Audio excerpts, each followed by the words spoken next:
So we are back at our CML website. We are at the homework tools under the research box. And remember, you are going to need your library number in order to access some of these sites because you will be required to log in when on the CML website. So we are going to go to our virtual reference library.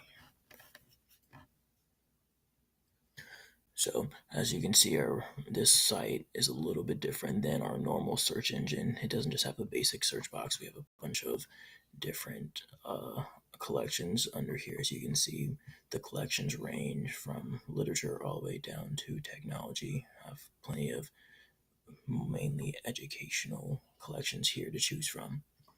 As you can see, we have our advanced button. We can bookmark the page, and we have more. We can look up dictionary, highlights, save things, etc., things along those lines. So, while using the specific source, let's pretend like we have to do a compare and contrast project regarding education and men and women. So first, we're just going to type in education, pretty broad. Let's see what's going to come up. So we see how broad that was. We have over 7,000 hits. So if we want to make that a little bit smaller, let's go ahead and go to our advanced search. So we're in advanced search, and as you can see, you have options in advanced search. You can type in multiple words. You can choose multiple settings for those words, whether you just want that specific topic, or you want the author or the keyword, anything along those lines. And you have more options down here. You can select publication titles, and you can choose which collections you would like to come up, and you can decide the target audience.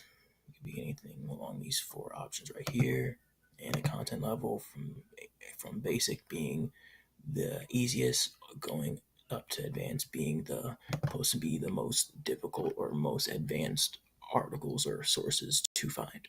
So I'm just going to type in education in entire document and women in an entire document, and I only want to find collections in literature and education. So let's see. Okay, so we have over 2,000 hits still. So if that's still a little too much for you, we can go on over to this search within results section to our right. And as you can see, we can change the document type, the publication type, and the subjects.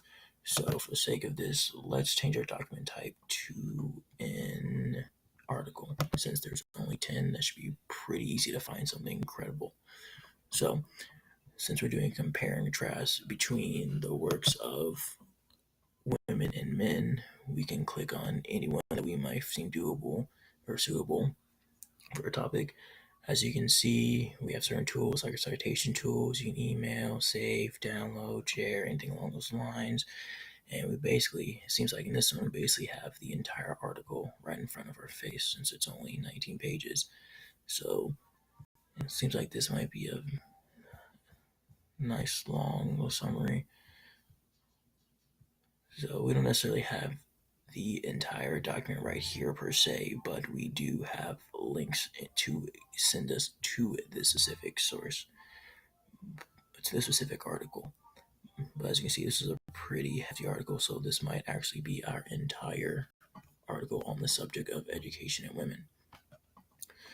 So personally, I'm not a big fan of this particular source, mainly because you either are going to have to be very, very broad in your search, or you're going to have to be very, very specific and know exactly what it is you are looking for. So despite me not necessarily wanting to recommend this to people, if you do decide to use it, it can be very good as long as you are very precise and know exactly what it is you are looking for, because it is very easy to get a little sidetracked and get lost in all the sources and information you can find on the site. So all in all, another somewhat great source to use, but I will say it will definitely make your life easier if you utilize it correctly.